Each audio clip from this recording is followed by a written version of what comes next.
అంతటి మహానుభావుడు. అందుకే ఇంత మంగళప్రదుడు కూడా ఇంత శక్తివంతుడికి ఉన్నటువంటి లక్షణం ఏమిటంటే ఆయన ప్రభువు యొక్క విశ్వాసాన్ని అంత చూరగొన్నవాడు.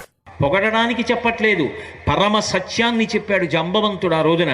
ఓ హనుమ, నీ గురించి నువ్వేమనుకుంటున్నావో, నువ్వెవరో తెలుసా? అసలు సహజముగా కోతులకు రాజువు నువ్వే. సుగ్రీవశ్చ సమోహ్యపి, సుగ్రీవుడితో సమానమైన బలపరాక్రమములు. అసలు యథార్థముగా చెప్పవలసి వస్తే అంతకన్నా ఎక్కువ బలపరాక్రమములు ఉన్నవాడవు.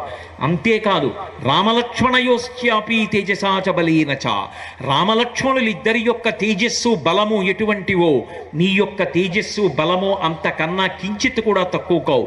వాళ్లతో సమానమైనటువంటి బలము తేజస్సు కలిగిన వాడివి. అటువంటి వాడివి చేతకాని వాడిలా కూర్చుండిపోతావా?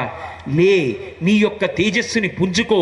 ఉత్తిష్ట హరిషార్దూలా లంఘయస్వ మహార్ణవం పరాహి సర్వభూతానాం హనుమన్యా గతిస్తవ. ఈ లోకములో ఉన్నటువంటి ఏ ప్రాణికి కూడా నీకున్నటువంటి తేజస్సు కానీ నీకున్న లంఘన శక్తి కానీ లేదు.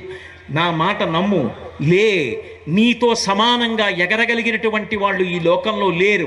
వానర కార్యాన్ని సాధించు, సుగ్రీవుడి యొక్క మాట నిలబెట్టు, వానరుల యొక్క పరువు ప్రతిష్టల్ని నిలబెట్టమంటే ఇంతమంది వానరులు అలా నిలబడిపోయి చూస్తుంటే ఇంత బలపరాక్రమములు తనకి ఉన్నాయని శాప విమోచనమై తెలుసుకున్నటువంటి హనుమ ఒక్క దూకి నా అంతటి వాణ్ణి నేనని వానరుల వంక గేలిగా నవ్వినా మనం ఎవ్వరం తప్పు పట్టడానికి వీల్లేదు.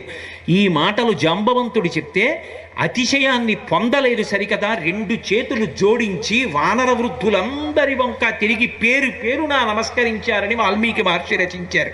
అది ఆయన వినయం.